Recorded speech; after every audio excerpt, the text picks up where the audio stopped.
If you have multiple admin or user accounts on your MacBook Air M3 and you want to delete or completely remove one or all of those profiles from your Mac, let's go and see how you can do that.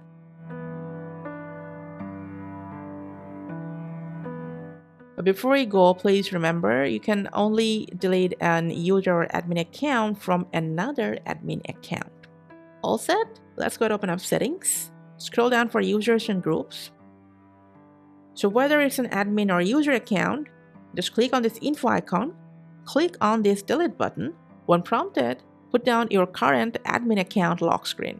And then just go and select whether you want to save the home folder in a disk image, not to change anything, or you want to delete home folder permanently. And lastly, just click on delete user.